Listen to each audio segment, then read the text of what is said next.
You watch the news and you get half truths. So what's the real deal? In today's video, we're going to talk about what's happening to you and what will happen. As you look into the near future, this is very cloudy, it's murky, but I'll make it very simple. I'm going to make it easy for you to understand how to deal with what we're experiencing right now today. You came here for the truth, so let me unveil that for you. I want to explain what inflation is all about and what people are seeing. It's not just the people at the lowest level of income that are really hurting. I'm going to explain why this is actually taking a hit on just about everybody. Let's look at this. You could see Mercedes S-Class sales decline in a blow to luxury strategy. I will give you, in fact, at the end of this, we're going to look more into it. People that are, getting their classic vehicles and so on at auction, the prices have not gone anywhere for years. And that's a big concern, right? You look at NYC's $23 congestion charge. There's debate in every neighborhood. What are they trying to do here? If you want to come into Manhattan, they are going to charge you 23 bucks. Who is that going to hurt? It's, of course, the little guy. You got to come in, you got to go into work. Oh, yeah, you're going to have to take public transit. Well, maybe that doesn't make sense for where you live, but they're going to charge you 23 bucks. They're making it prohibitively expensive for you to travel in this way. Not a good idea. Does the rich guy care about spending 23 bucks? Not at all. Doesn't hurt him. Does the corporation, big corporation, maybe they have a bunch of employees in the C class that get, the expense cards and so on. Do they care about that? No, absolutely not. They don't care. So it won't affect them. 23 bucks doesn't make a difference. But for the little guy, that's saying, okay, well, now I can't work here anymore because 23 bucks a day is going to seriously impact what I earn. That's an hour. That's maybe an hour and a half of my salary gone. That's not good when you factor in everything else, all the costs. They're making the wrong decisions right here and now. Let me tell you. You could see Costco CEO comments on possible membership price hike. You'll see it happen. It's going on everywhere, but don't worry, the hot dog is going to stay $1, $1.50, whatever it is. There's something going on. Speaking of which, Costco selling out on the gold bars, we talked about that. This is telling of what's going on inside this economy, okay? Those are just a few pieces of evidence. And they say here, the US economy's secret weapon, seniors with money to spend. Americans 65 and older have a record share of spending and are less susceptible to interest rates. Maybe they have some more savings and so on, but from what I've seen, that's really not the case. They're actually more concerned. Why is that? It's because they don't know how to bring more money in, especially so if you're retired, you're done with your employment, maybe it's been a few years and so on. For a lot of these people, they've gone through, they're in a good position, let's say, assuming inflation doesn't take hold. Yes, here we are. But they don't know how to bring more money in unless they go back into the workforce and get a job. It's not as if they have a lot of passive income coming through. They're feeding off of their 401k in many cases. And so that's a big issue. That's a huge one, isn't it? So that's what we're dealing with right now. Yeah, they might have a big pile in their 401k, but is it going to last? That's what a lot of people kind of didn't plan for. And that's the problem with the typical management of money. And that's why, you could see the link in the description to get somebody who's a fiduciary or a CFP. If you don't know how to deal with it yourself, to get some advice on that. The link down in the description, I linked up with those guys, Money Pickle, because it's free. Well, at least the 45-minute call is free. And they have to help you. And then I create a compass for free. For you.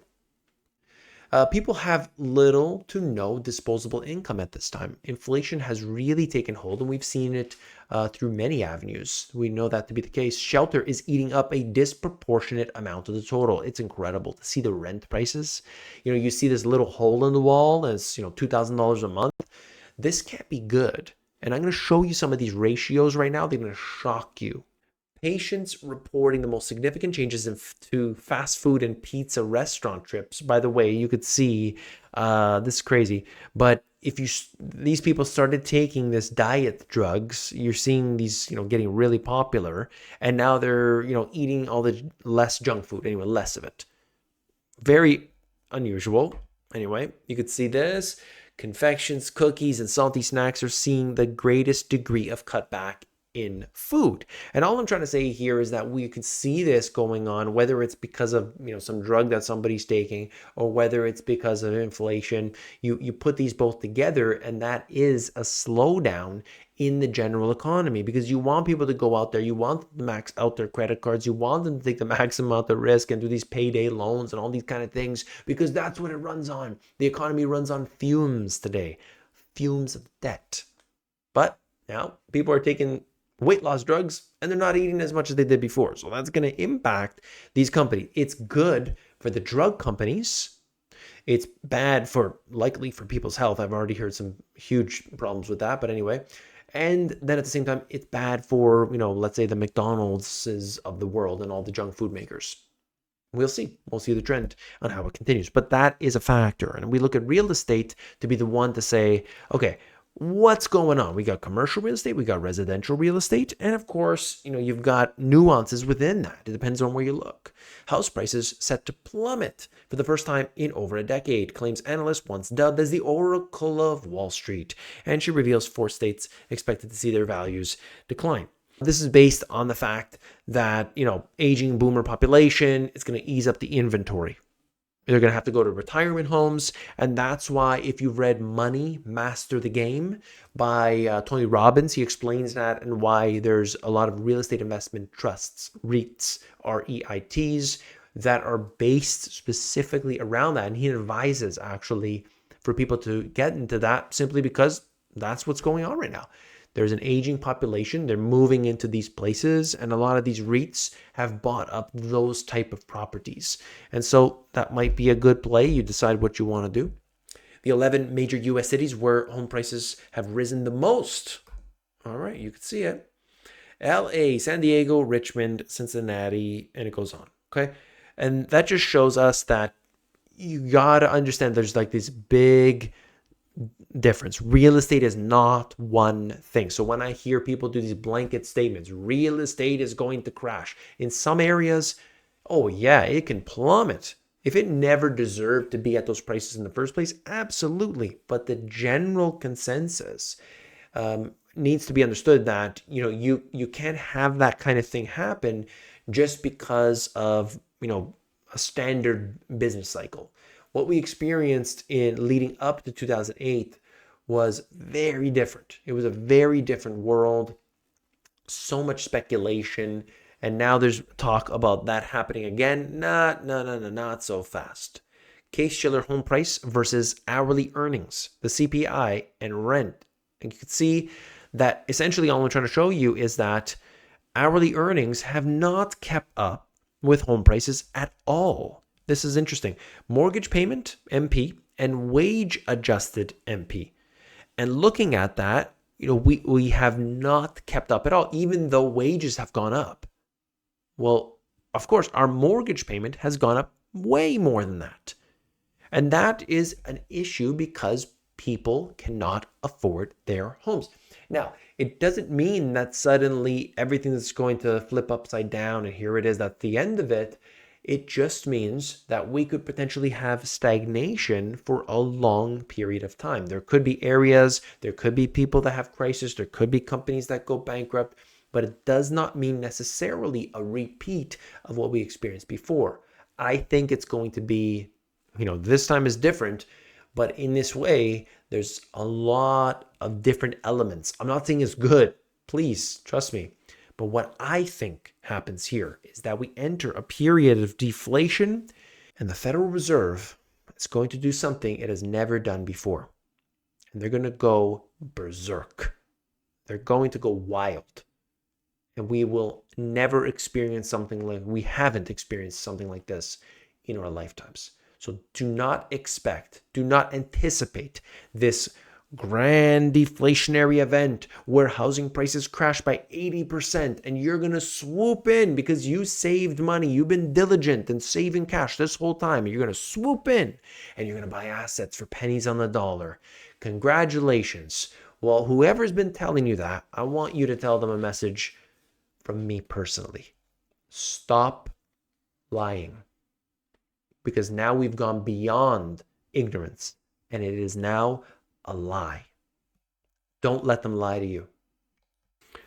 why Airbnb owners are about to sell, and just suggesting that, they don't have the revenue coming in from before. He specifically mentions in 2023 and 2024, there's going to be massive sell-offs in these homes. Here we are in October. There have been no sell-offs, or, a little bit here and there. It's happening, but, just what is expected when you increase interest rates. What happens next year? We'll see. But at this time, a massive sell-off in homes, I haven't seen that. And at the same time, all the distressed Airbnb properties were to have been sold off.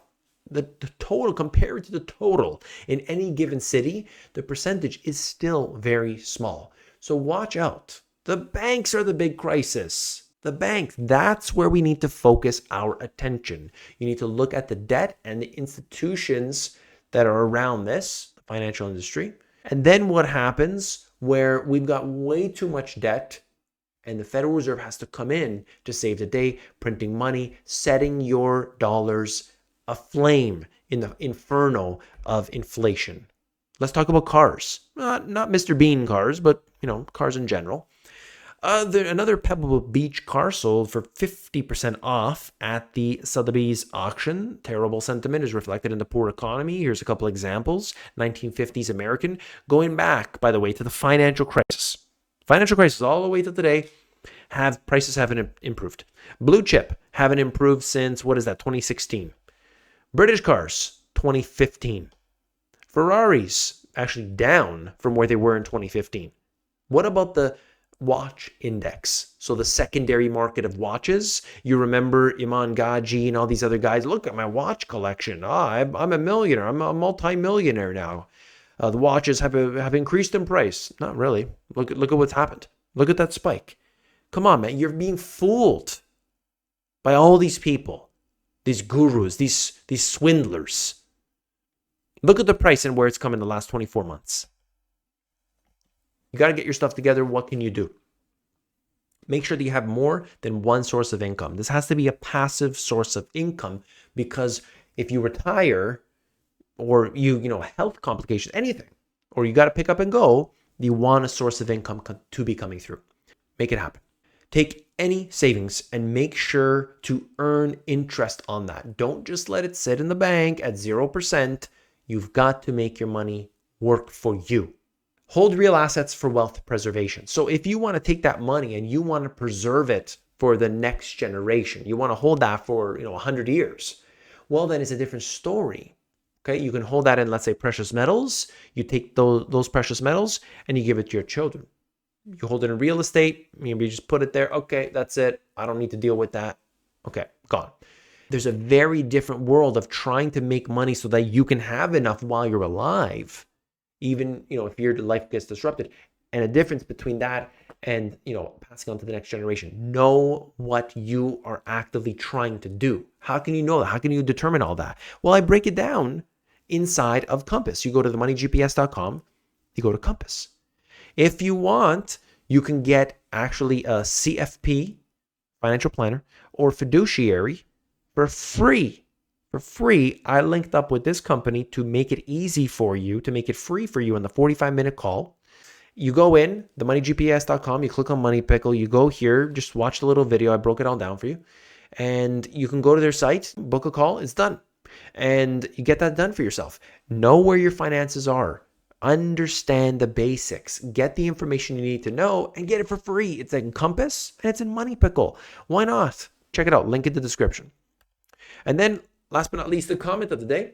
My brother bought a starter house in Austin in January 2022 for $430,000. He got a contract on it to sell for $330,000. Good thing he can afford to lose this money. Many people would be bankrupt. And that's going on still today. I want to thank you for that comment. Thank you for all your comments. Understand, I'm trying my best to get the word out. And I do appreciate you all for being here. We got to tighten up right now. We got to be smart. We got to do our best each and every day. I want to thank you for being here. I'll see you on the next one. Take care.